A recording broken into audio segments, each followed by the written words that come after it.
ఒక పొలిటీషియన్ అయి ఉండి మాట ఇచ్చేటప్పుడు గుడ్డ కూడా రెడీగా ఉంది, క్లాత్ రెడీగా పెట్టుకున్నా, తొడవడానికి ఆలస్యం అన్నావు, పోయే చేయకుండా కూర్చుని నువ్వు వాగుతున్నావు. ఈరోజు బాగపోతే నీ సీట్ గల్లంత అవుతుంది కదా. తమాషాలు చేస్తున్నాడండి కూర్చుని. జగన్ గొడ్డల పార్టీ ఏంటంటేనంటండి, సజ్జలు కూడా చెప్పాడంటే ఏంటంటే ఆ త్రిశూలం అంట. ఇంకొకసారి పిచ్చివాగులు వాక్కండి, త్రిశూరాలు గిసురాలు అని చెప్పి జనాలు పొడిసి పెట్టారంటే 0 ఓట్లు కూర్చుంటారు. ఇంకోసారి ఇంకోటి ఏంటంటే 4 నుంచి 12వ తారీఖు దాకా అనేక రకరకాల దీక్షలు చేస్తాడంట. అతనే అన్నాడు, నేను అలా అనేక రకరకాలు. ఎందుకంటే మనకి చదువుకుంటే ఒక ఆర్డర్లో చెప్పచ్చు, రకరకాలుగా 4 నుంచి 12 తారీఖు దాకా రేపటి నుంచి అరాచకం సృష్టించడానికి మేము వస్తున్నాం అని చెప్పి కొడాలి నాని చెప్పాడు.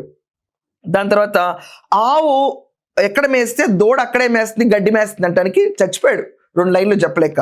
సో సూపర్ 6 అని చంద్రబాబు నాయుడు గారు అయితే సూపర్ 16 అని చెప్పి లోకేష్ అంటాడంట. 16 కాదు 100 చేస్తారు. నీకేంటి దోల?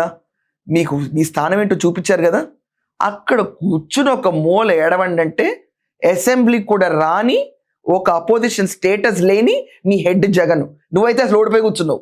నీకు ఇంకా దిక్కుండదమ్మా, గుడివాడలో నువ్వు గెలవటం చాలా కష్టం. ఇంత రెచ్చగొట్టే మాటలు మాట్లాడిన తర్వాత అంటే కేసులు ఇతని పైన ఉన్నాయి కదా, లోకేష్ గారు ఎందుకు అరెస్ట్ చేయరు? తీసి బొక్కలో వేస్తే ఇతను చేసిన ఉపాధి హామీ పథకాల్లో అవకతవకలన్నీ బయటకు వస్తాయి.